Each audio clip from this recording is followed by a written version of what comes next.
Quando eu falo que nós temos uma tensão entre a Constituição e as leis, Código Penal, Código de Processo Penal e leis especiais, o que eu quero colocar para vocês é o seguinte: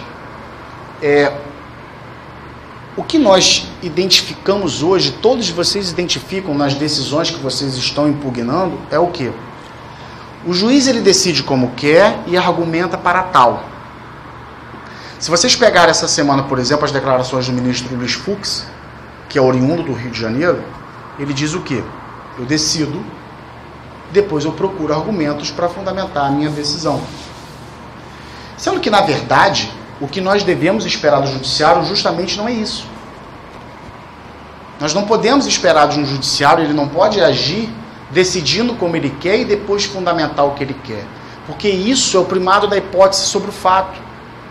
Ele tem uma hipótese como certa e qualquer questão que você comprove contrário àquela hipótese que ele adota, ele simplesmente vai ignorar, porque ele precisa de prova para confirmar aquilo que ele já definiu mentalmente.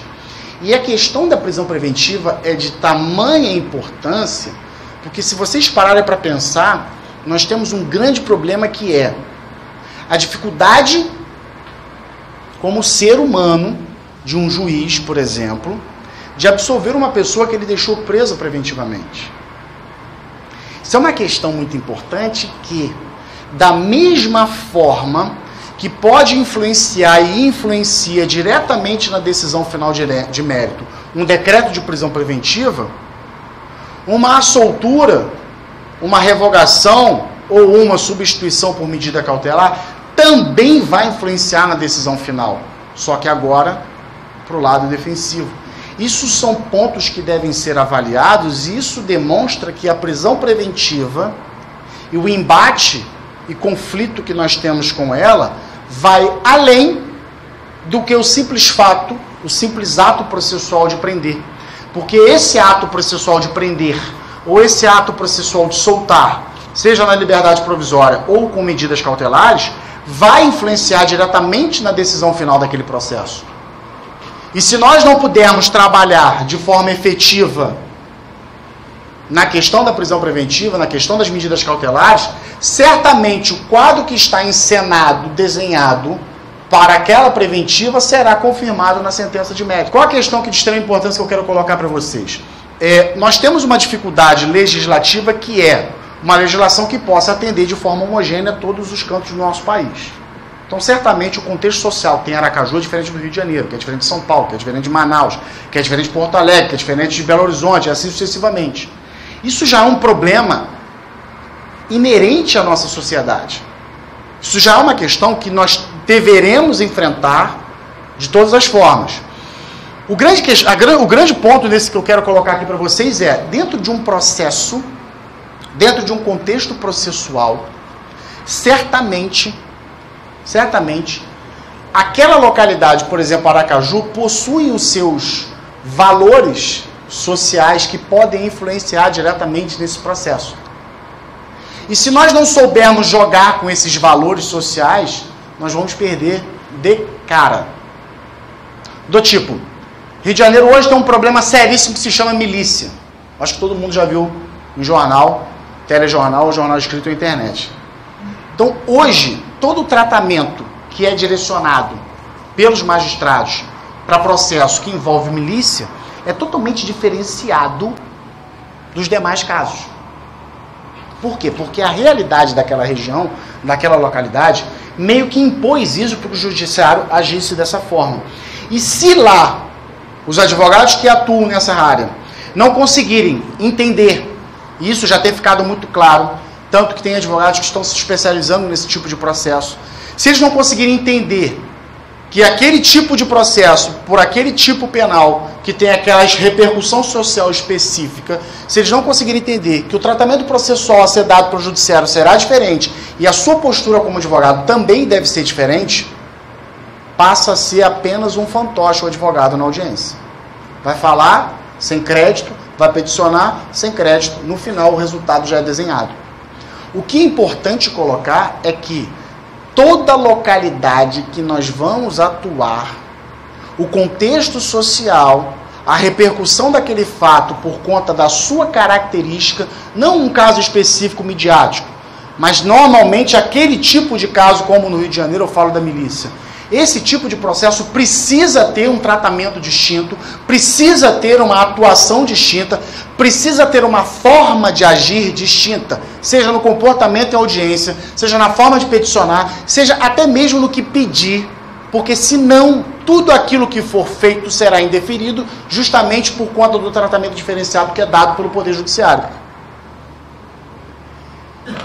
E aqui vem um outro ponto que eu acho que, mesmo que tardiamente, a advocacia vem despertando para isso, que é a lógica econômica dentro do processo criminal.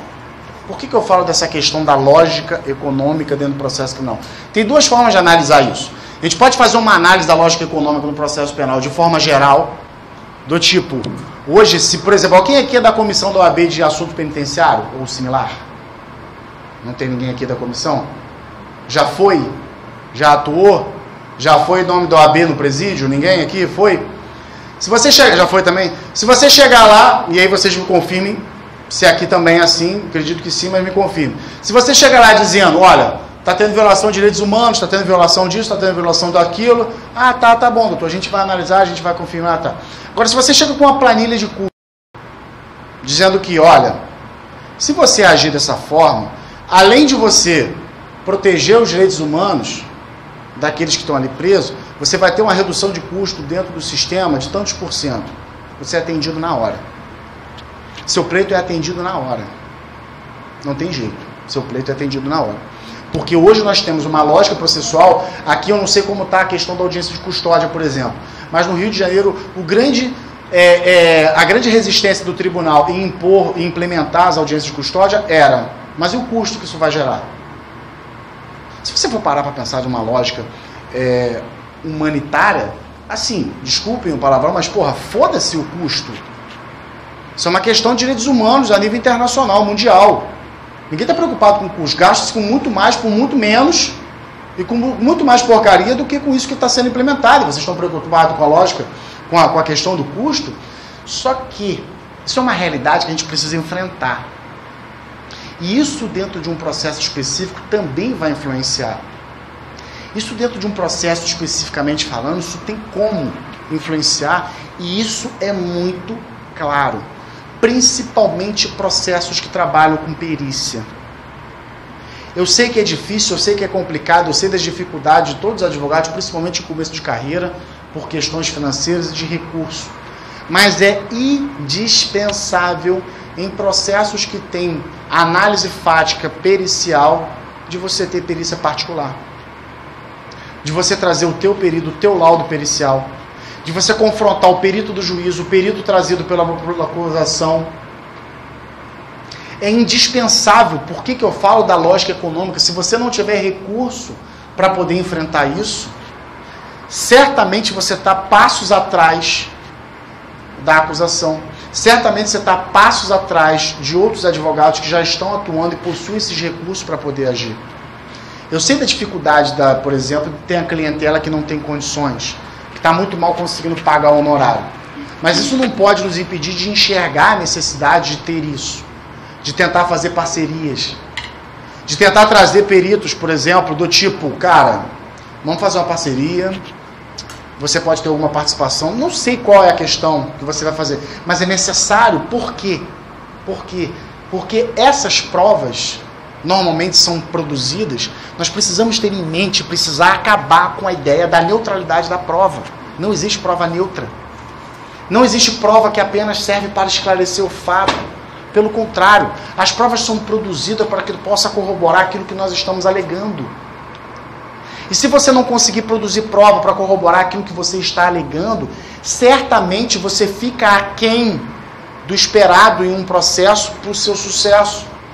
E eu não falo sucesso de campeão, não, sucesso no sentido de conseguir praticar o ato e alcançar o objetivo que você traça para aquele processo.